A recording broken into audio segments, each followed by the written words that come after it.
I have a confession to make, so I'll just get out of the way and make that confession right now. I was in my office on Monday morning. It was Monday about 3 o'clock in the afternoon. And I decided to examine this gospel reading that we'll be using for Mass today, coming out of the 13th chapter of Luke, verses 22 to 30. So I'm reading today's gospel reading, and then something caught my eye, and I looked out the window. And I saw this beautiful blue sky, the sun was shining. There are few people on pedal bikes traveling through our parish parking lot. And then I saw this carefree dog running down the sidewalk, and it looked so beautiful. Well, I was able to pull myself away from that distraction back in today's gospel reading, and then seconds later, as I'm reading this gospel reading, I read one word, and I said to myself, I can't stay in this office any longer. I quickly shut off the light, I left the office, and to tell you the truth, I played hooky for the rest of the day. Now, the word I'm talking about turns out to be in verse 25 of the 13th chapter of Luke. Let's take a look at it and see if you can discover the word I'm talking about. Let's take a look at verse 25. 13th chapter of Luke. After the master of the house has arisen and locked the door, then you will stand outside knocking and saying, Lord, open the door for us. He will say to you in reply, I do not know where you are from. When you're looking at that, you see the word that I'm talking about. When I saw this one word, I said to myself, that's it. I got to leave the office. You see it? You're exactly right. It's this word right here. It's the word outside. And when I saw that, I said to myself, Kenny, you got to go outside. You have to enjoy the beauty of God's creation. Now, if you want to feel God and taste God and hear God and see God, they say that an architect always leaves an imprint of who he is and what he creates. So if you allow yourself the opportunity to go outside and just experience God's creation, I'm not talking about from your car to the church, your car to the store, and back to your car, and then in the house, and never enjoying God's earth and his creation. I'm talking about going outside, going over to Koteki Park and Northmoreland Park, and walking into the weeds and walking into the woods and just looking what God has to offer all of us. And when you do that, you can sense God's creation. Well, let's take a look at a part of God's creation. Let's take a look at this. The spider and the spider's web. I used to believe when I was a little kid that every spider, when they woke up in the morning, they had one goal, one purpose, and that was to scare me. That's all they had to do that day. Now, it turns out to be, and I've changed my thought on a spider is really trying to achieve and accomplish the same thing I do. Same thing you do when you wake up in the morning. You're trying to survive and just get through another day. Now, the spider web, this is the orb web. Not every spider makes this web. There are spiders who make the funnel web, the kind you'll see on your shrubs or in your grass. That's a masterpiece. This is a masterpiece. Human beings have made such great technological advances, but there's still one thing that humans cannot do, and that is to reproduce the spider's web. Take a look at that. Without the use of a protractor or a transit or slide rule, a spider makes this masterpiece called the orb web. Just look how beautiful that is.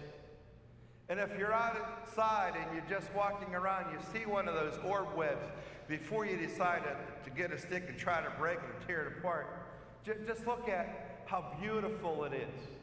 And when you see the beauty of that orb web, you got to say to yourself, only God could create the spider that could make the orb web. An amazing thing about a spider, when something lands in his web, he will never attack it if it is bigger than he is. He has a brain. He's smart. If it is smaller than he is, then he'll go for it. If it's bigger, he'll cut it free. What a beautiful aspect of God's creation. And it's located outside. Let's take another aspect and look at God's creation. The daisy. What a beautiful thing the daisy is. It's just a flower. When you look at a daisy or any flower, you realize only God could create the flower. And when you look at a flower and see its beauty, you realize you have to say to yourself, then God is beautiful. Because an architect always leaves an imprint of who he is and what it creates. Now, when I was little, they always said if you want to find out if someone likes you, you get a daisy and you pluck the little petals She loves me, she loves me not. I was in the 8th grade, and this gal moved. Her family moved from Penn Hills to Murraysville. She joined the Franklin Regional School District, and she wound up in our 8th grade. And when I saw her for the first time, I said to myself, she is everything I ever wanted. This is the greatest day of my life. So I asked the teacher if I could move my desk so I could sit right next to her, and she complied. I was stunned. So I'm sitting there next to her day after day trying to determine, does she like me? So one day walking home from school, I saw a bunch of daisies, and I picked one daisy. And I'm saying, she loves me not, she loves me, she loves me not. The last petal said, she loves me not. And I said to myself, bad daisy. That way. I'll get another one. So I got another daisy, and I'm picking it. She loves me not. The last petal said, she loves me. And then I got scared. And the next day at school, I asked the teacher, can I move my desk back to where it once was? Because I didn't know what to do about it. And I spent the entire year trying to avoid that girl. Maybe that was the foundation of my priesthood, I'm not sure. But the beauty of a flower, and God is the one who could only create a flower, be it a daisy, a chrysanthemum, or any other flower, the petunia. God is definitely the creator of such beauty. And there's another part of God's creation that I think is masterful. Let's take a look. It's the little brown ant. And look at that little ant carrying that big piece of food. Isn't that amazing? This one day I'm on a park bench. I went to some little bazaar, and they had baked goods for sale, and I bought a little piece of chocolate cake with white icing. And I'm sitting on a park bench, which is located on top of a concrete sidewalk. And I'm enjoying this piece of chocolate cake, and apparently I was a little sloppy as I was eating it, and a big chunk of chocolate cake fell off and landed on the sidewalk. After I enjoyed my chocolate cake, I'm just sitting there. About 10 minutes later, I'm looking around, and there's this piece of chocolate cake moving along the sidewalk. A cake doesn't move. How can that be? So I went down, and I picked it up, and I picked up this piece of chocolate cake. And underneath the chocolate cake was this little brown ant. Absolutely amazing. And I said to the little brown ant, too bad you can't talk. Because if you could show me what crack you're headed to, I could take you there real fast. Then I thought to myself, little ant, I think you're making a mistake, pal. I know you want to take this chocolate cake to your family, but when you get to the crack of the sidewalk you're going to, how are you going to get this big piece of cake through that crack?